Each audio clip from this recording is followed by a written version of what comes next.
Okay, it's the end of the session. This is Leo. This is Leo's roadmap to success. He is not happy about being here. We're going to give him a sec, see if he'll settle down. If not, we'll let him go.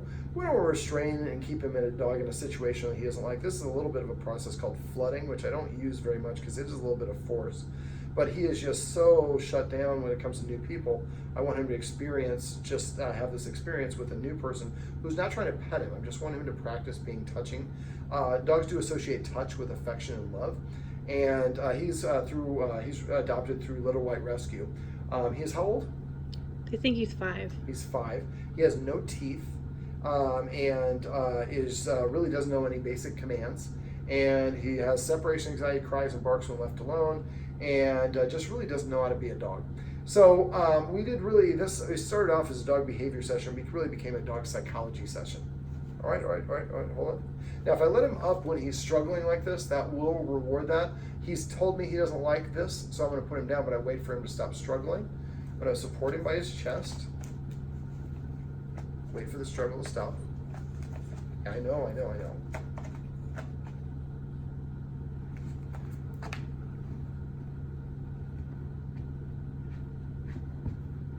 I don't want him to let him go when he's squirting like that because he thinks that he can squirt and get away. As soon as he stops this, I'm going to let him go.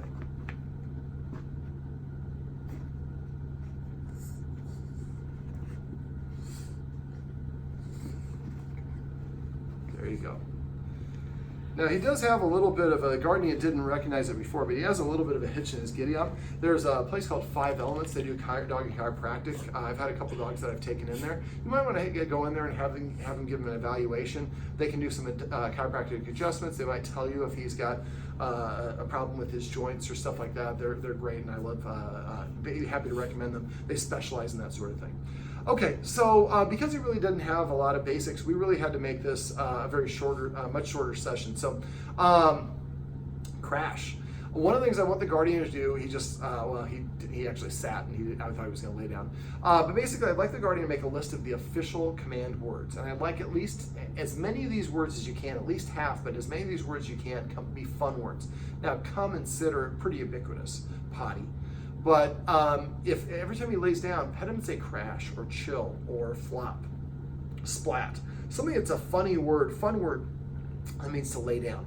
And so I want you to use passive training. That's one of the key things that we did in this session. Passive training is waiting for the dog to organically offer you the behavior that you want and just simply rewarding them within that 3-second window. Dogs learn through repetition, consistency, and good timing.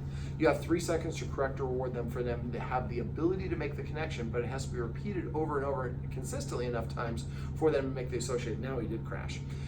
So within 3 seconds, every time he lays down, I want you to pet him and say crash. Every time he sits, pet him and say sit. Every time he goes to his dog bed, call it Holmes. Every time that so come, sit, lay down, and Holmes.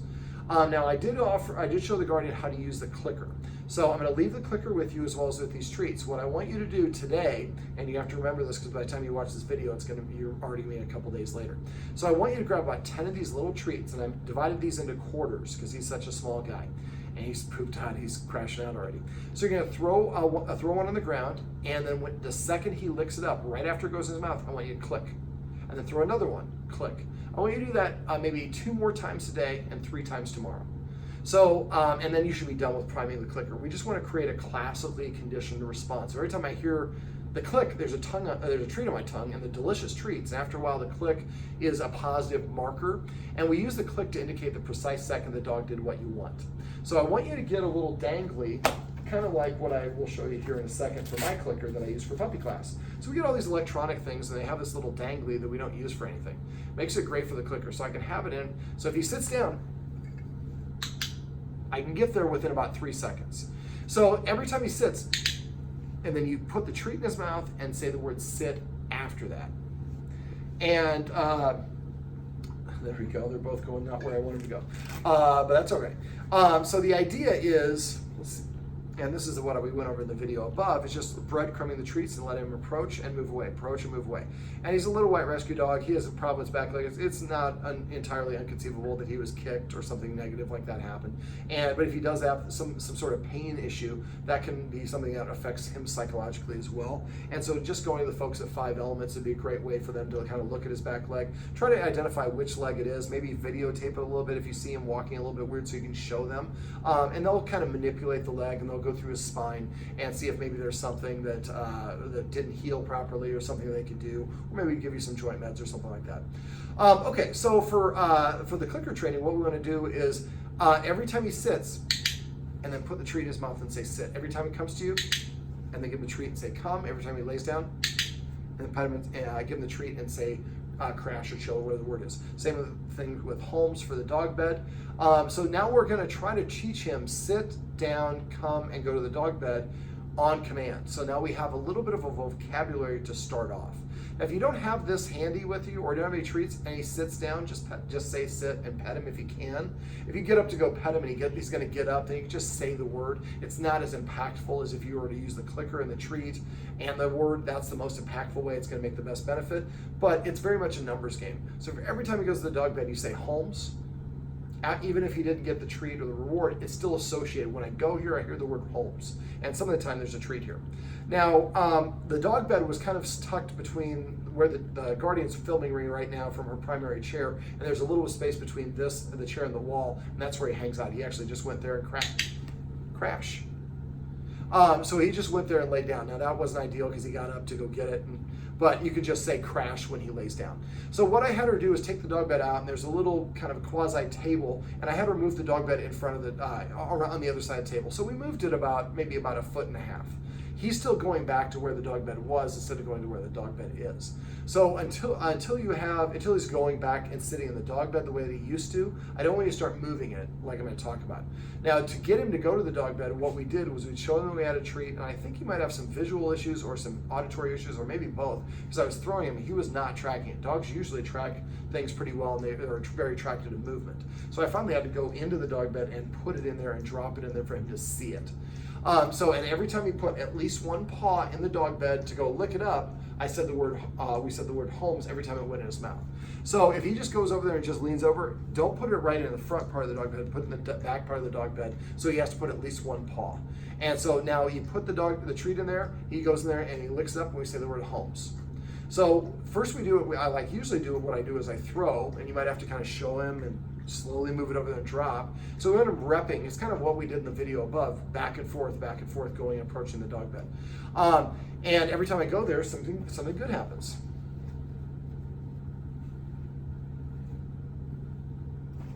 I turned these dog treats down into quarters, and they're not as easy for him to see. Let's see if we can get him to come a little bit closer. There we go. Come. So he came, I clicked, and then he licked up the dog treat, and I said the word come. Come. So you see he's lingering, he's spending more time here, because again, I've given him a copious amount of treats, but I have not tried to pet him the entire time I'm here. Matter of fact, the time he was on my lap, which started this video, was the first time I've really touched him during the session. So we'll talk about that in a sec. So for the dog bed, throw the treat there, or show him that you're dropping a treat there. Drop it in the back. One or more paws on it. We say the word Holmes. And I would do this with like 10 treats. Just sit there, put it there, let him get it, and go out. Do that for 10 treats in a row. Then what I do is I would grab a whole treat, and I'd put it in there, put it on the last little lip or the last little roll towards the back, but right in the middle. So he looks there, he can see it. It's a big dog treat. It's a full-sized one. And don't say anything to him. Let him discover it on his own. When he does, just say the word. If you're in the bathroom or somewhere else, he doesn't, and he gets it when you don't say it, that's fine, because he's still getting a reinforcer. He's still something good is happening when he went there. After a while, you should be able to say Holmes, and it'll go there. Now, but these are two, well, actually, the third way I do it is I bring him over and put him as sit or LAY, but he doesn't know how to do either one of those things. So just do those two things. And after a while, you should notice, like we did in the session, he started gravitating over there more and more. So anytime you leave, put a dog bed treat in there, a big one towards the back. So every time he goes back in, he's like, I smell chicken liver. And then he looks around, and after he finds enough of them there, he'll just start making a beeline going straight there. And eventually he'll start hanging out there. Once he starts hanging out there or going on his own, if you have a treat, pull out a treat and throw the treat there after he goes there. Or pull out a treat, go give it his mouth, put it in his mouth, and say it after he goes there. Remember, try to do it within that 3-second window. But at first, we're enticing him, luring him to go there. Now we're rewarding him for going there. And the more that we reward him for doing it, the more he was likely to do it, and he'll start doing it more and more often. So after a while, we'll be able to say Holmes, and he'll just go there on a dog bed, on command. Now, once you get to the point where he's kind of going there on his own, he's sitting and laying in like he used to, then every day I want you to start moving it about 2 inches. So the first leg is going to move in 2 inches until he's all the way next to the stand that the TV's on. Once that's the case, I want you to snake it out in front of the TV and start moving it around and eventually move it over there so it's kind of by the window. Now, it might be awful bright, so he might not like hanging out over there. So once you get maybe halfway through your curtain where you're at, your sliding glass door, maybe you put it right over here. And then start moving it down here. And eventually we want to have it in the middle of the room. But this is, like I said, 2 inches a day. So this is going to be something, you set a reminder every morning on your phone to move the dog bed. And so after a while, if you move it a whole bunch like I did today, it was hard. We had to get him to go back there. If we're only moving it 2 inches, he should just continue to go back there. But I want him to start experiencing more of the world instead of just hiding behind the chair, which is, I think, a little bit of what he's doing.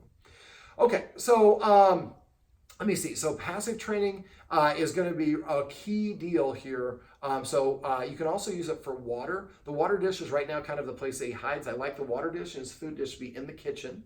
And I'd like you to, we're going to start adding a little structure to mealtime. So right now he's free fed. And we really have to start the process somewhere. So I want the guardian to start giving him an opportunity to eat. So she's going to eat something first because dogs eat in the order of rank. So you go eat something first and 5 more bites. The guardian doesn't actually eat breakfast here. So just get a chip or cracker, celery, something like that. You eat 5 more bites, then put just his dry kibble in, put some hot water in there, just enough so they're floating and let it swirl around. I might actually do that before I eat my carrot. Give it a chance to kind of soak up a little bit of that. I usually do about an hour ahead of time, but play around with the durations. Some dogs like it soft, and some dogs like it a little bit chewy. But since he doesn't have teeth, it might be something you do about 20 minutes before you're gonna feed him, or do it the night before. So then basically, so now you put a tiny little bit of hot water if you do it the night before, swirl it around, and now it's going to have the consistency of mashed potatoes. They'll still be in the size, look like the kernel, but they'll be expanded like a marshmallow. So now, if he doesn't want to eat, the temperature of the food is more important than the taste. You might take one of these and demolish it on top if he's not eaten by the end of the first day. Do it for breakfast the second day. But right now, what we're going to do is we're going to put the food down, invite him over to eat it after we've eaten in front of him, and he sees us eat. And if he doesn't come over within about 1 minute of us calling him, or he comes and sniffs it, walks away, as soon as he walks away or 1 minute has passed, we're going to pick up the bowl, dump the food out. At this point, we're going to put it in the trash because it's not going to be reconstitutable. No such as refried dog food. And then put it in the trash and then put the empty bowl back down. I want him to see the empty bowl, and that's why I want the water bowl over here, so he has to go over to the food bowl and he sees and recognizes that it is empty and throughout the day. Then when the guardian, if she wants to come home during lunch, she's going to come home, she's going to eat her sandwich or whatever she eats, then she's going to try to feed the dog again. If he doesn't eat, again, the food gets dumped, and but the bowl needs to stay on the floor. It is super important for the bowl to stay on the floor. Some dogs will go I had one dog that went 3 days. Well, actually, my parents' dog didn't eat until breakfast the 4th day. If it goes longer than 3 days, let me know. It's not ethical to withhold food from a dog. What we're doing is we're kind of providing a situation where you have to eat in the order of the rank because that's an important activity for dogs. You have to eat after the human eats. If you don't eat or you walk away, the food goes away. Right now, he's like, I'll eat whenever I want. So there's times he probably eats in front of the guardian and also takes away the oomph for it. Now we're going to set up a follow-up session when we come back. If you've gotten that food thing taken care of, I can show you a way that we can make him work for his food, which will boost his self-esteem and confidence. But we have to get him to eat kind of on demand. Most dogs, you feed them and turn around and try to feed them a second time, they would eat it again. If you free feed dogs, it leads to a lot of feeding issues. Okay, I went over a couple of ways that dogs disagree. And I kind of showed the guardian an exercise. Basically he has some separation. He barks or whimpers or whines when he's left alone. Normally I teach a dog to stay and show you how to desensitize him from these things. I can't do that because he doesn't have the basics. He doesn't have the sit yet. So I want him to start practicing being alone. A lot of times he follows his guardian everywhere she goes around. It's a smaller apartment, but he gets up and goes to the bathroom or the kitchen or whatever it is. So I want the guardian to start going and using the bathroom with the door open. She lives alone. But before we do that, I'm gonna have you do the exercise that I showed you before. We're gonna go in, cross, and turn as soon as you cross the threshold, turn and face him, pause. When he stops moving, take a step backwards. Left foot, right foot, and now pause. Now you're pretty much against the toilet. If he tries to come in, you take a sudden step towards him right away, and that suddenness is really important. If you're slow or you're late, he won't listen. So you might have to go back and forth, and this is why I want the guardian to practice this independent of actually going in there to go to the bathroom. Just simply going in there and sitting on the toilet, so because you're going to have to get up and correct him. Keep doing that until he starts sitting or laying down outside of the bathroom with the door open with you in there. At that point, I would like you to try to go to the bathroom at times with the door open. Now go in there before you go down and pull down your drawers and do the whole 9 yards. Go in there and do the sitting thing and do like 2 or 3 of those as kind of a warm-up practice. And at that point, try to do your actual business. Now, if he gets up, you're gonna have to get up and rush towards him. That's why we want to be kind of more prepared rather than have our at our ankles, and try to maybe pull it down here instead of all the way here, so you can kind of pull it up quickly if you need to. It's not ideal, but we need him to start practicing being alone. The bathroom is a good opportunity for that. The kitchen is also another opportunity for that. So I'd say when you're in the kitchen cooking, he's not allowed to be in there. You can be in there the rest of the time, but not when you're in there cooking. So again, he has a little bit of practice of being apart from you.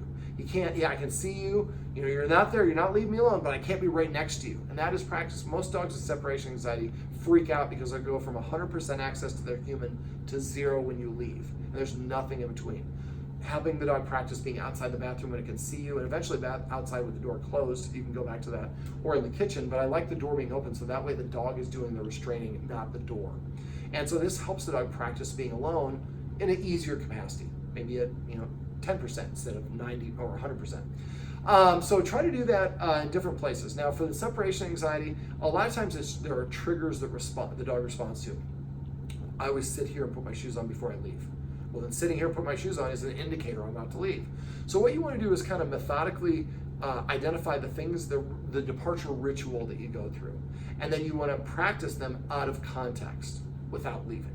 So every once in a while, have your keys. Where do you keep your keys at? You keep them normally there. So when you're sitting in your chair, all of a sudden, pick up your keys, stand up, pick up your keys, put them in your pocket, and he kind of gets up, moves around, and then pull them out of your pocket, sit back down, and put them back in the bowl, and then sit back down. So just do the same thing with your purse, your sunglasses, your glasses, your shoes, your briefcase, anything you bring to work.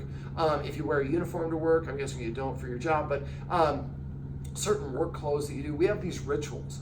If you can, try to get up on Saturday and Sunday, the same time you normally do, dress and go through your normal routine, but this time you go to the door, and do you put them in the kennel when you go? Okay, and go to the door, and then just walk away from the door and sit down and take off those clothes and put on your regular clothes and hang out. So we want to kind of break the association. So a lot of times dogs panic before we actually leave because they start pacing and getting anxious because they recognize we're about to depart. So we start practicing these things independent of us leaving. That helps the dog stop panicking or thinking we're about to leave. And when you leave, don't say anything. You be okay, Leo? You gonna hang in there, buddy? I'll be home soon. No, just get up and walk out the door. When you come in, right now he's coming up and jumping on the guardian. Well, that's a way of claiming her.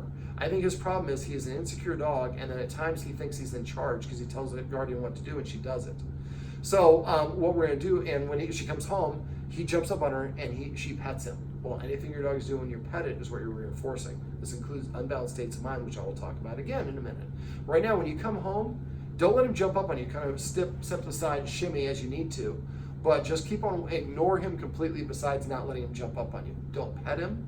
Don't talk to him. Don't tell him no. Don't correct him. Just what you're saying is when you're calm, as soon as he gets calm, start reaching for him. He'll start wiggling, put your arm back. What you're saying is when you're calm and balanced, I'm interested in petting you. But the instant you start wiggling, I lose interest. So calm and balanced is going to be a better behavior for him. He's going to be less stressed, less anxious. If I'm going to have surgery or do something important, I don't want my surgeon to be excited. I don't want to be excited before I have to give a presentation. I want to be calm, balanced, and focused on what I need to do. A lot of us, we get our dogs so worked up, we think excited is happy because when a dog's mouth is open, it looks like they're smiling to us. What they're actually doing is letting liquid evaporate off their tongue because they're stressed and they're trying to cool themselves down. So it's important to understand there is a distinction. A dog can be excited and not happy, and happy and not excited. We want the dog to be very calm when people come in. So when you come in, just ignore him, and as soon as he's calm, start reaching, and as soon as he pull back. Now, after a while, by the time we do the next session, he needs to have a sit on command. So I tried to show the guardian how to lure him into a sit, but he really wasn't having it. And I think part of it is that I'm here. He's a little bit nervous having somebody else here. So the more that you use this click and reward him when he does these things, what I call passive training on his own, the easier it's going to be for him to do that. Now, right now the guardian is using a harness and kind of a heavy leash, and he's a smaller dog. So I set her up with a martingale collar and a 3/4 inch leash, which is more appropriate for a dog his size. Remember to keep on doing that twisted leash. So the twisted leash is you put the loop and where it attaches on the spine, run it behind both legs. The mistake that a lot of people do, go between the legs. No, behind both legs, and should be in the armpits, not drifting down here. When you come back here, make sure you're not crossing over anything, and you're making sure you're going through the loop towards his head, never go in this direction, and don't go up over the leash. It should be the leash, it should be the body, leash, and then the hole. So you were kind of going, it was body, leash, and hole, and then the leash was, or body, hole, and leash. You want body, leash, and then hole at the top. Does that make sense?